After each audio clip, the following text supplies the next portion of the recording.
Hola y bienvenidos a esta presentación del proyecto de compostera comunitaria en edificio Mar Azul. Voy a hablar un poquito sobre mí. Me llamo Anthony, vivo acá en el edificio hace 4 o 5 años con mi esposa y mis dos hijas. Estoy estudiando un magíster en construcción verde, construcción ecológica, donde hablamos de la ecología de la construcción desde su punto de vista de los procesos, los materiales, etcétera, y habla de los espacios urbanos y las comunidades que los habitan. También soy entusiasta del compostaje. Tenemos una compostera acá en nuestro balcón donde procesamos todos los residuos orgánicos que producimos en la cocina. Em, y también he tenido la oportunidad de vivir en distintas comunidades que tenían composteras comunitarias y que les han ayudado a prosperar desde distintos puntos de vista. Con sus composteras comunitarias. En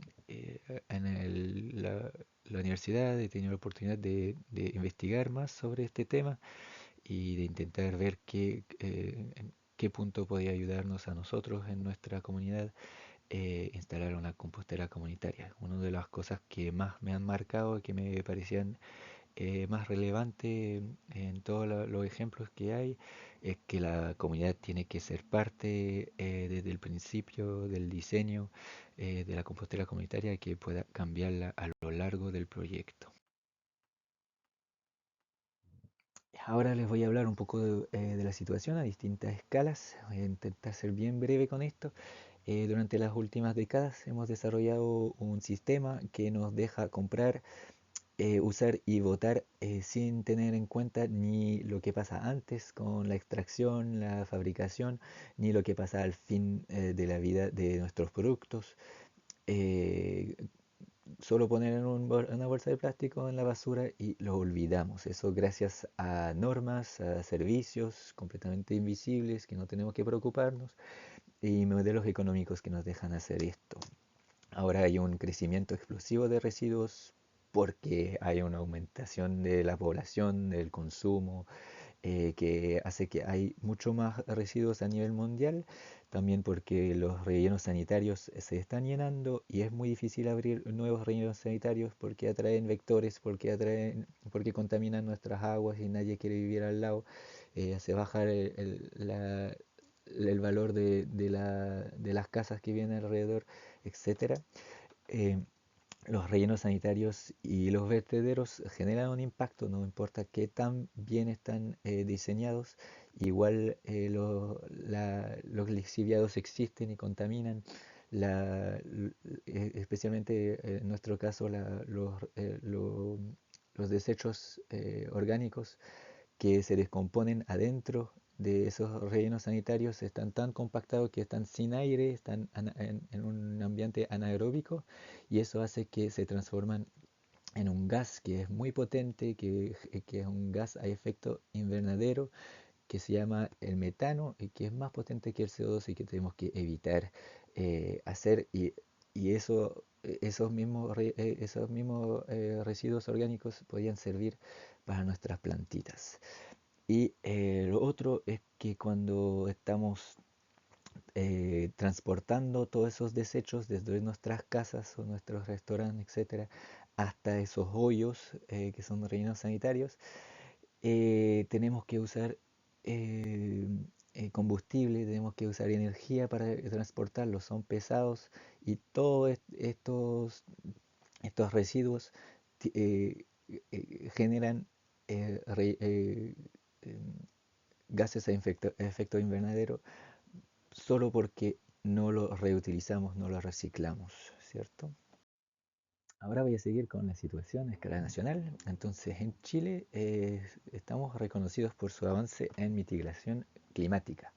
Entonces se está sumando al esfuerzo global de la gestión responsable de residuos, ¿cierto? En la Estrategia Nacional de Residuos Orgánicos, en el ENRO, Chile ha fijado una meta de valorizar 66% de los residuos orgánicos municipales al 2040.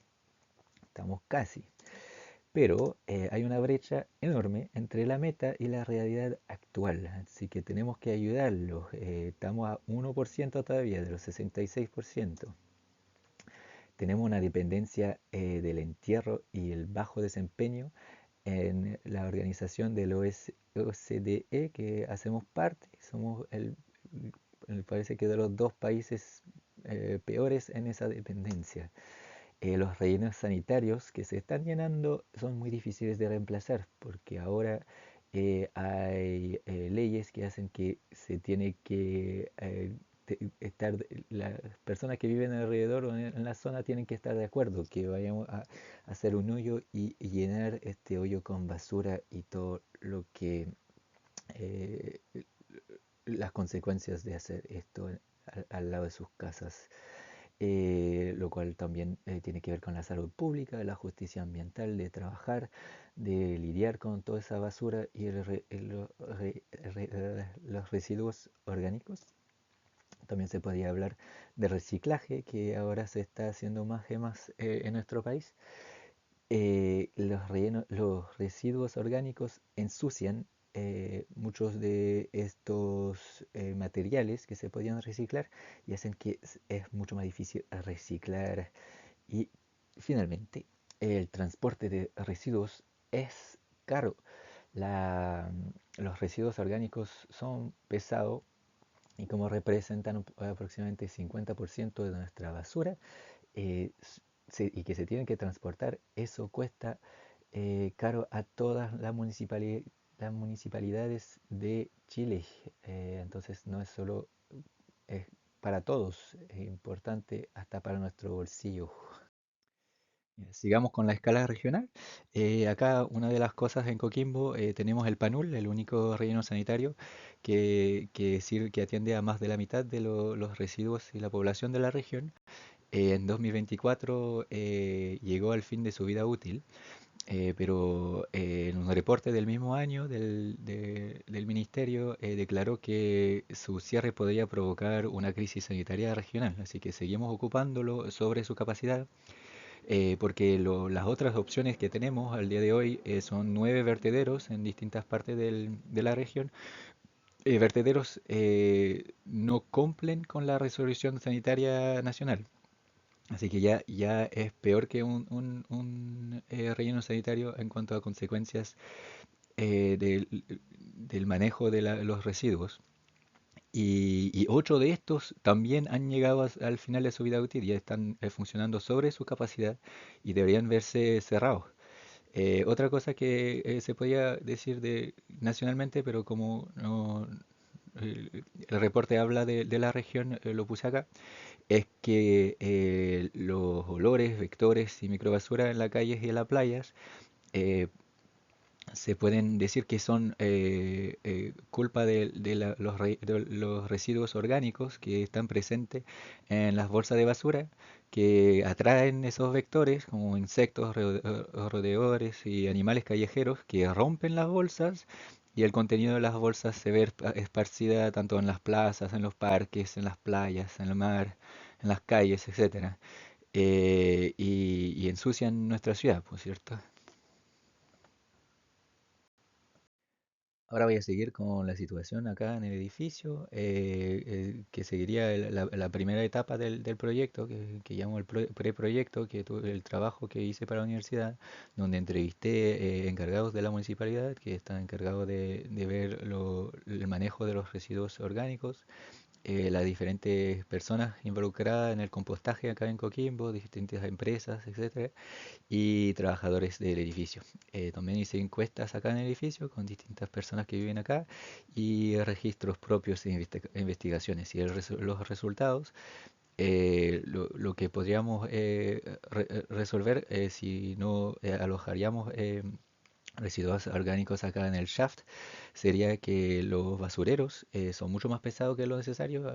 Contamos con aproximadamente 50% de nuestros residuos acá en Chile que son residuos orgánicos y son pesados. Y esos basureros se tienen que llevar desde el subterráneo hasta la calle. Y con esos basureros pesados puede ser peligroso y no es necesario. También genera malos olores y derrames tanto en el shaft, tanto en la sala de basura y en todo el trayecto de la basura, ¿cierto?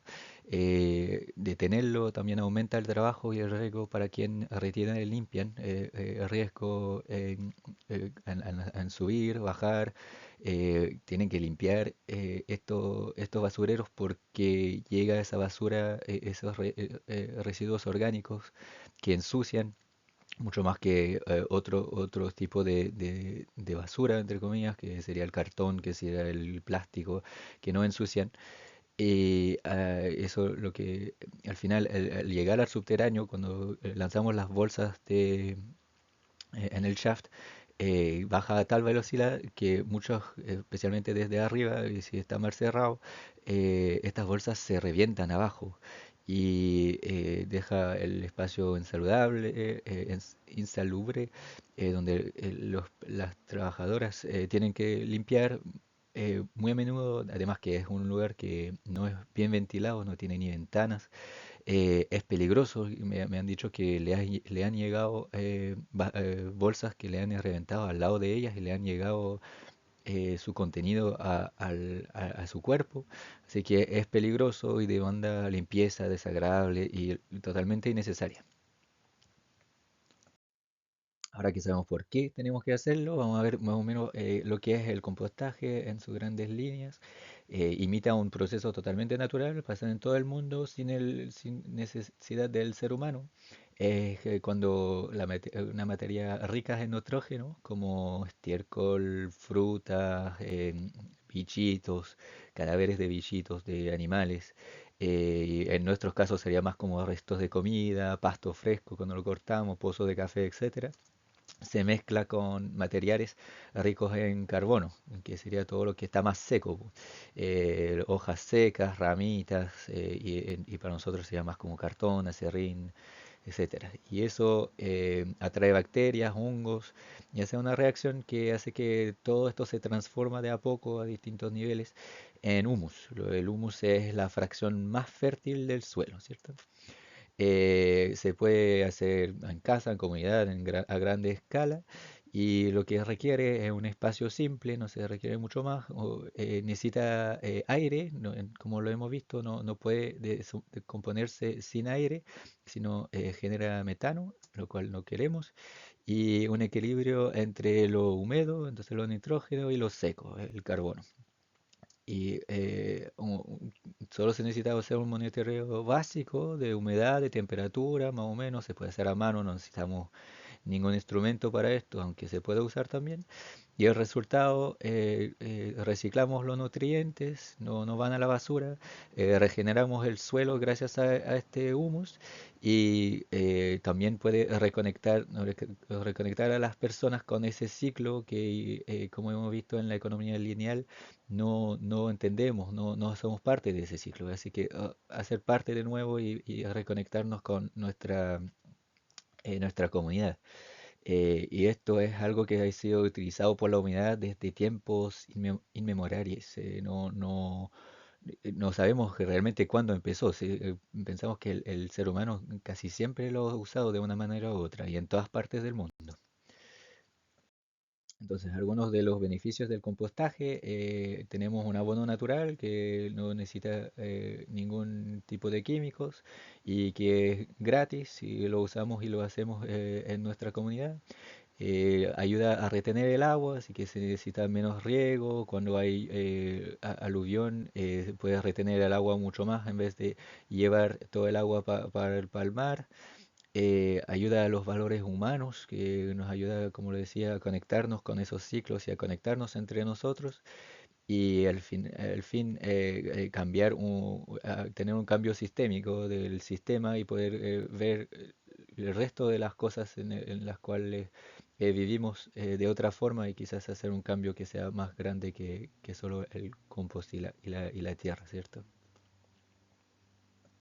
Ahora les voy a hablar un poco de los beneficios del compostaje comunitario.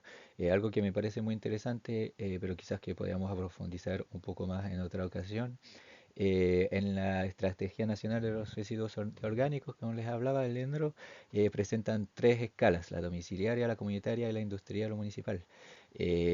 Cada una de esas escalas cumplen una función complementaria, pero el compostaje comunitario me parece que destaca con unas ventajas que les voy a hablar. Promover la creación de lazos. Si lo hacemos cada uno en su casa, es difícil de tener lazos, y si botamos solo la basura afuera para que la municipalidad se haga cargo, también nos ayuda a hacer lazos dentro de la comunidad. Optimizar los recursos disponibles en la comunidad, en vez de todos esos residuos orgánicos, lo tenemos que ver como recursos. Eh, son cosas que podemos ocupar dentro de nuestra comunidad, que pueden ayudarnos a bajar los costos y a vivir en un ambiente más placentero. Así que son cosas que queremos guardar dentro de la comunidad. Ayuda a descentralizar la gestión de residuos, como les hablaba.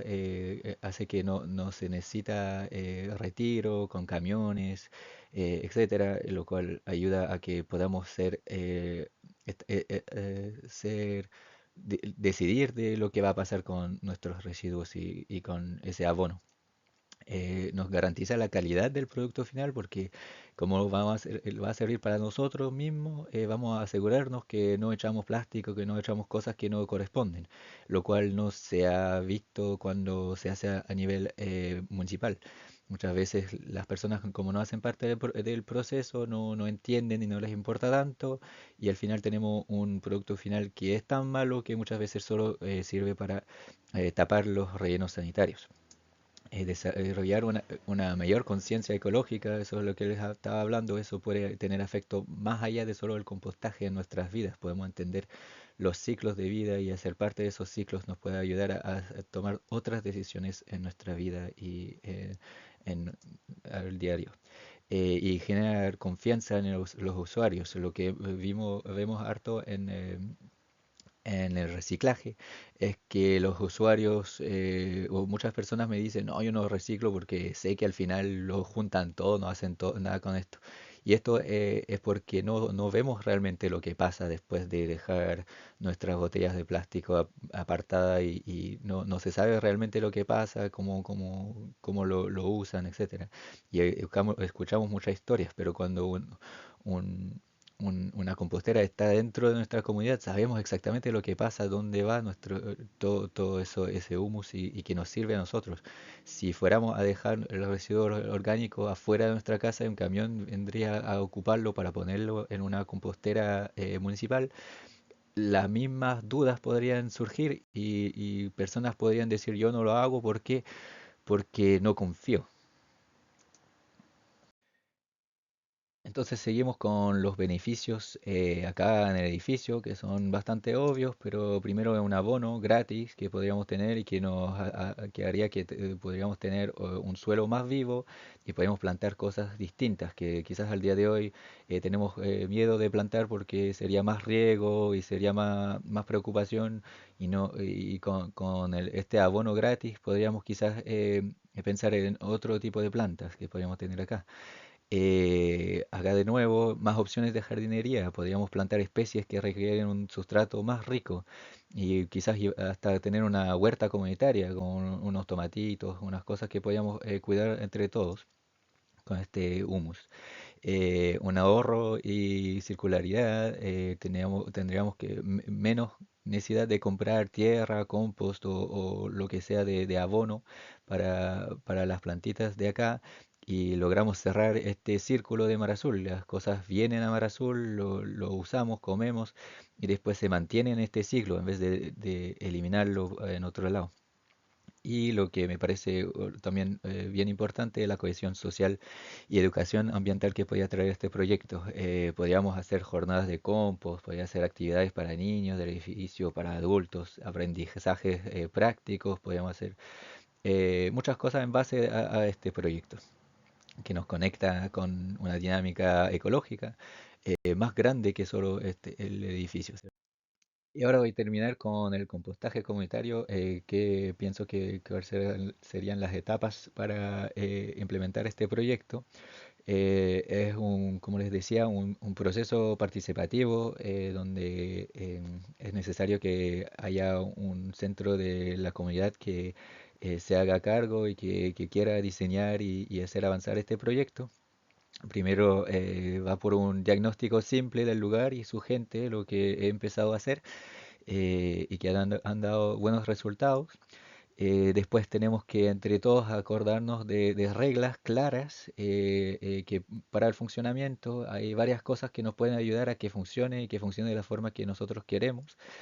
Después podemos empezar a construir, a poner señalética, a instalar buena comunicación de cómo se hace, cómo queremos que se haga. A medida que lo estamos ocupando, es necesario hacer retroalimentación y ajustar en el camino. ¿Cierto? Entonces la primera etapa es lo que empecé a hacer, el preproyecto, diagnóstico rápido. Ahora estoy haciendo la introducción del proyecto a las personas, eso es la segunda etapa. Y la tercera etapa es la que me gustaría hacer con ustedes, es empezar a tomar las primeras decisiones del diseño participativo con todos los interesados. Y eso incluye un montón de preguntas, distintas cosas que pueden hacer que el proyecto funcione. Y eso me gustaría hacerlo de forma eh, con encuestas online que voy a dejar para cada uno y con mini videos para preguntarle, para explicarles las preguntas que voy a hacer. Y ojalá muchas personas lo van a responder, vamos a tener respuestas de distintos pensamientos, de distintas reflexiones de cada uno en su tiempo, en su casa. Y al final quizás juntarnos, hablar de las decisiones que hemos tomado entre todos y ahí podemos empezar a armar el proyecto. Después, todas estas decisiones van a tener acciones que si decidimos de hacer cosas de tal y tal forma, tenemos que tomar las acciones y al final empezar a construir y a arrancar con el proyecto. Entonces lo veo en cinco etapas para lanzar el proyecto y luego a lo largo de todo el proyecto la retroalimentación se va a basar en todo ese trabajo que hemos hecho de diseño y que va a dejar rastros que podremos retomar y decir, tomamos esta decisión en este punto, ahora encontramos que no funciona tan bien, quizás podríamos ajustarlo de tal y tal forma. Ya, espero que les gustó, muchas gracias. Me demoré casi el doble de lo que pensaba que me iba a demorar, lo siento mucho. Quizás lo voy a poner en dos veces, pero espero que haya sido algo informativo y que podamos seguir juntos con este proyectito. Muchas gracias a todos.